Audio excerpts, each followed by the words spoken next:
kahiusa ta. Mudangat kita sa pagkahiusa dihas pagtuo. Pag maingon siya nga naay usa ka Ginoo. Asa mabasa ang sa Ginoo? Naara gyapon sunod ato kung imo nang basahon dito ninyo laktawon ako tong gilaktaw igsoon kay taas-taas naman kayo. Kung inyo tong balikog basa naay usa dia naay usa ka Ginoo, usa ka pagtuo, usa ka bautismo. Pareha tag pagtuo na di. Basig ang imong pagtuo karon naay duha ka bautismo, naay tulo no. Naay tulo. Naay tulo. Naay usa ka Ginoo ang imuha pila ka Ginoo? Naay daghang Ginoo. Ang bautismo nga gisgutan ni igsoon sa ngalan ni Jesus ang tinuod. Amen ba? Magkausa ta ug matud pa diri igsoon og sa pag-ila sa anak sa Dios. Basig ang imong pag-ila sa anak sa Dios igsoon. Okay, kaning pag-anak kanang pag-ila sa anak sa Dios ba, ang upan igsoon nagunahuna nga naa say amahan. Kay nga naman mabasa mo nato pastor nga naay amahan. Amen ba? Wa gid mo kaila sa anak sa Dios. Kay nga naman gusto man sa ni Apostol Pablo nga magkausa ta des pagtuo, labi na sa pag-ila sa anak sa Dios. Ang anak sa Dios mga kaigsunan, nahigitawag siya anak sa Dios tungod kay gianak siya. Ako lang ilakbit gamay ha aron masabtan. Ang amahan nga gisgutan diha mga kaigsunan, misod sa tawhanong bahin o gitawag siya anak. Og pagkamatay niya mga kaigsunan, nahimo siyang espiritu. Og mipuyo sulod kanato. Amen ba? Dili man siya kapuyo, Brother Arlord, kung nagpabiling siyang anak. Nagtanaw ni Sister Joanne nga, "Bro, ni Ginoo ni kung bana." Maduha na imong tan-aw. Ang buot pasabot ato mga kaigsunan, mahimo lang makita si Kristo sa imong kinabuhi kung ikaw magkinabuhi diha sa Kristohanong kinabuhi. Dapat makaila ta. Ngadto, o dahil yan po sa iyang purpose, igsoon, ngadto sa pagkahamtong nga tao. Igsoon, bisag idederan na ta, si Apostol Pablo, yung giwalihan na ni bro, dili bata. Ang yung mga giwalihan niya, yung mga lang tiguang na nga mga tao. Pero iya gyapong giingnan, nga kinahanglang magkahiusa kita des pagtuo pagila sa Dios ngadto sa kahamtong nga tao. Kay naay tao karon mga kaigsunan nga hamtong na, wala ko magkuan sa mga hamtong na, kanang mga tagas duha na ka buok ang kuan ba, ang gitawag abaa ba, kailong mga abaa? Abanti, atras. Duha na ka buok, guwang-guwang na ba yan, di ba? Pwede niyo? Basta duha na ka buok atong kan, abanti agtang, atras, oh, manay abaa. Mm. Guwang-guwang naman, di malison baga kita kag bata. Katawa ang likod, ang duha diha likod. Nay mga abaa. Pero kini igsoon gisultihan ni Apostol Pablo, guwang-guwang na gini. Pero matud pa niya ngadto sa pagkahamtong. Unsa man nay buhaton nato igsoon, pangutana ha? Unsa man nay buhaton nato aron matawag tag hamtong? Sunod nga pangutana. Unsa man nay mga buhat nato mga igsoon nga makaingon ta dili ta hamtong? Ato nang isgutan mga kaigsunan niya. Ato ko nung paminawon igsoon be. Okay.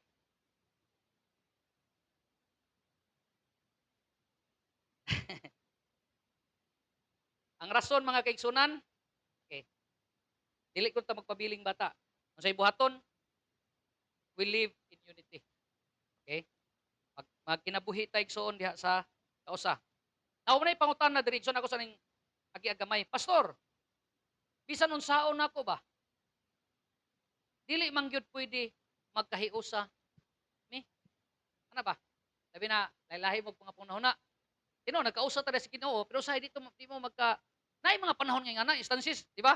Mabito nang mag-meeting ta usay nga dili partita mo parehong mga panahon na. Naay mga normal ra na mga kaigsunan. Pero as mature, kung mature na ta des pag-alagad sa Ginoo mga kaigsunan, mo gamiton to nato katong atong gibasa gina nga mapainobsanon, magpaubos og no? Mapailubon. Sometimes naay panahon Sister Gretchen nga dili pa nimo masabtan nganong ni di siya. Tungod kay naatay pailob, adto nimo mabantayan. Kay wa pa ka ni pailob, wan karon oy. Oh. Naay mga panahon nga kinahanglang i-apply na to ang pagkamapailobon aron makabantay ka nga katulad pagsulti pirmiro, wa mo magkahiusa sa imong pangunahuna, karon nagkahiusa mo, nganuman tungod atong batasan nga magkapailobon. Mukos na siya mga kaigsunan og unity sa atong pag-alagad sa Ginoo. Now, atong Tubago ng igsoon ang pangutana, unsa day mga timailhan nga makatawag kag mature? Or unsa may timailhan aron matawag kag dili mature? Andam na ba ang tanan? Unya, dili ra mo mahiubos. Atong hisgutan. Number one,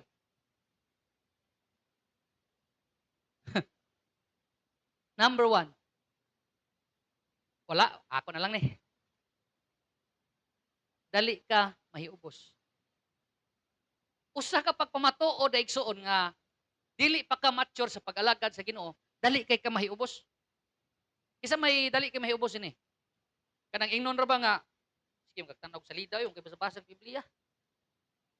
Mangluod ayon mo puog dayon way panang hiray. Hala kada ko apil mo study. Mangluod. Ako ra na example mo isuwa po kay bawo sa uban diha. We need to be mature in the time in times of ingana mga tigsunan.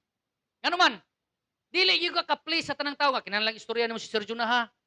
Pinmir gyud ka moingon ako gwapo ko. Nya karon mo tipas mo usay ni atong dila mingon. Ina nagnahong nimo eh. Nay mga panahon nga ingana batay ka. Pero tungod kay mature ka, imo ra nga nga panan-aw ra na nimo. Ayaw po nga. Saan mo kasi mga naway oy. Ana ba? Kamao ka mo dawat. Usa na kapag pamatuod nga kung naa ka ng batasan na igsoon usa ka pagpamatuod nga dili pa ka mature. Number two, dali ka mo desisyon. Kana mag-away mo moingon niyo, "Huwag ta." Oh. Nay mga na riwa. Ha? Na day wawan na. Ako ra nang gisulti wa ko nangikuha. Normally, labi nagnaatas mga kasuko igsoon atas kahiubos. Mugawas na yung decision Brother Dudong. Wa ta. Wa bitaw balika da tagam noon. Dili pa ka mature. Now, dali ka mupatol og istorya. Kani? Kanang dali ka mupatol ba? Instead unta nga ang istorya bati pagka-deliver, imo tang i-construct inig-abot sa imuha. Imo din kanon pagkaon igsoon bukog ditsoy. Ngano man? Dili ba maayo pagka-sulti? Sumabukog yung ka. Instead unta kung mature na ka, dapat unta himay-himayon nimo pagdawat ang mga istorya. Ito pagka-istorya. Ah, sig warto. Kamao ka mo himukog. Mo nang dili ka mo patulay ng istorya. Pamatuod na igsoon nga wala pa ta ni mature. Number 4, dali ka masuko.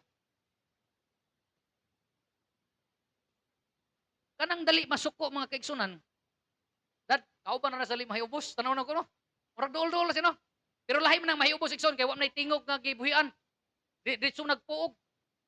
Kanang kanang masuko igsoon. Yaw-yaw diri, yaw-yaw dito. Yaw-yaw ka usa, imo ha. Daghana kay ngano man. Dali kay ka masuko. Usa ka pagpamatuod nga wala pa ta ni mature des pag-alagad sa Ginoo. Unsa man angay natong buhaton? Kung masuko ta, aman to'y gisulti sa nag-MC dire, dili man sayop masuko. Ayaw lang pud kadali og kasuko. Ingon ang Biblia, paghinay sa kasuko. Kay kung kusog ang imong pagkasuko igsoon, dili makakakontrol. Kisa may nakasuwag na munal bata.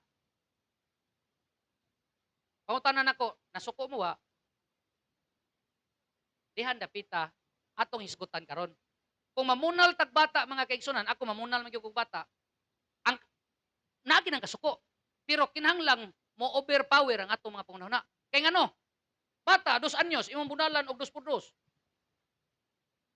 Oh, wala po ka sa saktong mga pangunahuna na.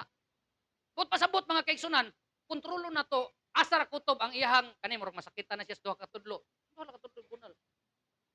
Wa pa manggihapon. O pangutana, sayo pa ang pagpamunal. Dili sayo ang pagpamunal kung naa siya sa sakto nga level. Kung namunal ka igsoon para pagtagbaw lang sa imong kasuko, di na mao. Ang tawag ana, child abuse. Mga ginikanan, eyes on the board. Kung mamunal ta nga naatas kasuko, ang tawag ana, child abuse. Bot pasabot, na overpower ka sa imong kasuko ba? Kaya kasagari mahunal ta, masuko mo kita bro dudong. Ako lang bot pasabot ba, kung ma-overpower ang imong kasuko, sa diya nga mamunal ka, ang tawag nimo child abuse. Kano man, hindi na makakakontrol sa imong kasuko. Inig mabunal imong kusog, igsoon mo na ka nga. Anak ko na. Nagmahay na ka. Maingon. Ang naa sa tara, ang naa sa kanang gitawag og discipline. Ako ipasod niya, ang disiplina igsoon magikan sa atong una-una. Before ka mubunal, pangutan imong kaugalingon nganong namunal ka. Kung namunal ka para pagtagbaw sa imong kasuko, ayaw na lang ka munal. Kaya nga naman, kung mamunal ka para pagtagbaw sa imong kasuko o di matagbaw imong kasuko, mahinay ka. Di mo magsina lang kag pamunal. Mo na.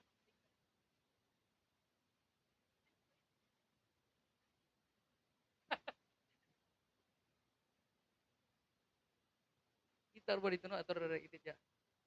Sunod! Dali mangluod. Isa may luuran diri.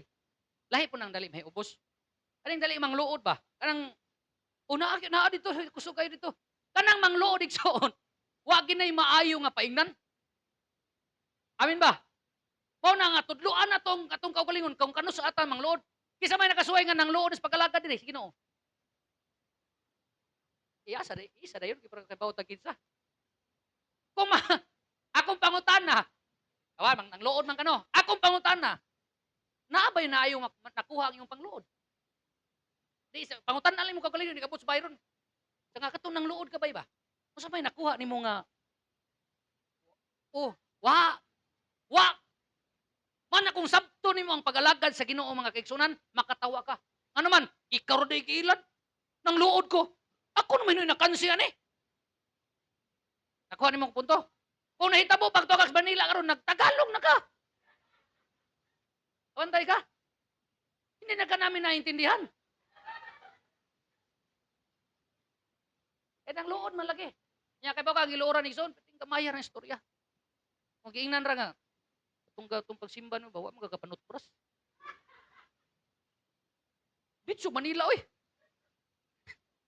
Ang buot pasabot na ko mga kigsunan, kung naagihapon ka ng pagiha, naagihapon ka ng mga batasana, usa na kapag pamatuod nga wa gihapon ka nitubo sa pagpangalagad sa Ginoo. Kung moabot na nga mga sitwasyon igsoon, usa na nga magtudlo nimo nga, Pastor, dali ako na ko masuko, Pastor, eh. Nga po, Pastor, labaw pa ko. Duha rin. Dali, mangluod. Dili ka hingampo. Usa ka pagpamatuod ay nga, dili ka mature, dili ka hingampo. Ang tanang hingampo, umingog amin. Ang katong dili mo ampo, mga batanon, paminaw. Katong dili hingampo, mga batanon. O guam mo. Ha? Igsoon, sultihan ta ka sinood. Ang rason, bisag bata ka, nagpabiling dyan pong kang bata. Dali kay mo madistract o mga nay mga istorya. Kasagaray mag-away no, kanang magsigtabis likod. Kaya nga no, inigtabi ana. Musulti na. Tuy mo gipan ko. Nya, inigsulti dito igsoon. Di mo maawang gidungog. Pantay ka, lahi ang na-absorb. Kaya nga naman, na minuswali, nagtabi. May kinawa ka nagtabi ron Sister Bibian. Oo, kana kamo mga tabian, ari mo sa tubangan sunod. Okay. Mura na tog joke no, pero padlong biya to. Okay. Tara, sunod, dili hingampo. Dili ka himasa og post. Post me. Post na gyud ta. Dili himasag Biblia. Ang mga tao nga dili mature sa pag-alagad sa Ginoo, dili himasag Biblia. Ang rason nga nung wa ka ni mature, di basa Biblia. Amen. Sakit no? Di na ako tiwason na, basta niya masuko mo. Ikawalo, unsi ni kabuok, pero sama na ako rin tiwason na to, para kamoy bahala ha. Dili magpatudlo. Kanang dili magpatudlo ba? Mga asawa! Mao na, di ba? Mao pagali, pagsulti na ako gali. Buigo ni, kaya dili patudlo. Mo hinungdan nga dili mo mature sa pag-alagad sa Ginoo, nagpabiling bata kay dili magpatudlo. Mga asawa. Ano ba sakto tubag? Dili kay magpasinugtanon kamo sa inyong masikaban.